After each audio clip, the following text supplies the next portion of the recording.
avec Robert C. Que se passe-t-il exactement chez un pédiatre? Pourquoi existe-t-il un médecin spécialisé pour les enfants? À quelle fréquence les enfants doivent-ils voir le pédiatre et quels sont les examens qu'il effectue? Vous allez découvrir tout cela maintenant avec Robert C.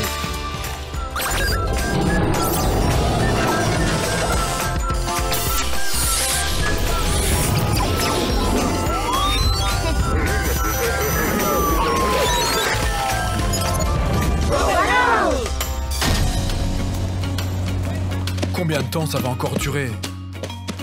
Ils ont pourtant vu ta blessure. On ne peut pas nous laisser attendre encore comme ça. Comment va ton bras, ma pauvre chérie? Ça ne me fait presque plus mal, papa. Presque plus? Oh là là. Alors c'est sûrement très grave. Je ne vais pas te mentir, Lisa. Il est possible que tu aies une piqûre. C'est bon, papa. Les piqûres ne me font pas peur. C'est si courageux. Mais tu n'as pas besoin de faire semblant avec moi. Te laisser assise là à souffrir, moi, je vais aller les secouer. Ce n'est vraiment pas la peine, papa. Ah, il a disparu. Oh mince. Je suis désolé de t'avoir forcé à faire ma cascade de VTT.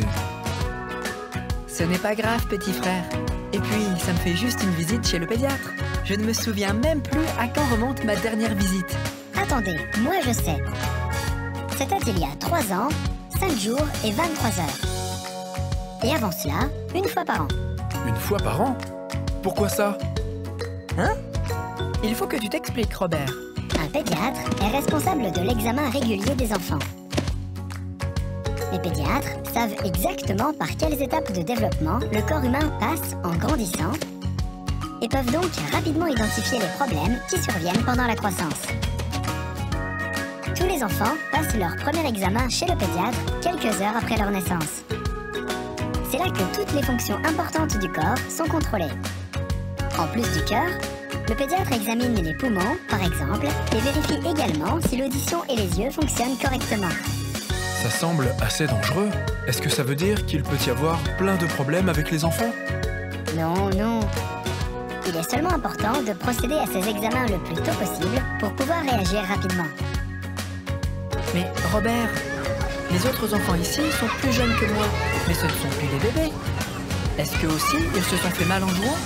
La plupart des enfants se font examiner une fois par an. C'est là que sont enregistrées les données importantes concernant l'enfant. Il s'agit, par exemple, de la taille et du poids de l'enfant, mais aussi des fonctions du cerveau, ce qu'on appelle les capacités cognitives, comme la parole ou la capacité à manipuler des objets. Je ne m'en souviens plus du tout. Bon, Monsieur Parker, je vais maintenant pouvoir voir votre fille. Lisa Parker? Oui? Bon, montre-moi ta blessure.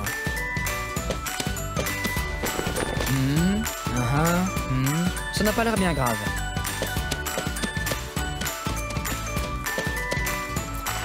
Je vais nettoyer un peu la plaie, puis tu auras un pansement. Les petites blessures guérissent très bien d'elles-mêmes. Mais c'est quand même bien que tu sois venu. Seulement un pansement? Vous êtes sûr? Pas de piqûre? Pas de radio? Mais que se passe-t-il si la blessure s'infecte? Lisa n'a pas besoin de piqûre, Monsieur Parker. Mais une piqûre de calmant ne vous ferait pas de mal, à vous, peut-être. Moi? Quoi? Non, je n'ai pas besoin de piqûre. Merci beaucoup, je suis tout à fait... calme.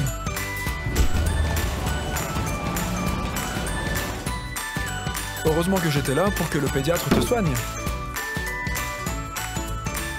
Papa? Est-il possible que tu aies peur des piqûres? Peur? Moi? Non, ce serait mal connaître votre père. Je n'ai peur de rien. Et surtout pas des piqûres. Oui, honnêtement. Si quelqu'un me disait « Monsieur Parker, vous avez besoin d'une piqûre ?» Je répondrais « Oui, par ici. Même 2 si vous voulez. » Ah, je suis le grand chef des piqûres. Vous savez, autrefois, on m'appelait le tigre Parker, ou aussi Parker des tigres. Tellement je n'avais pas peur.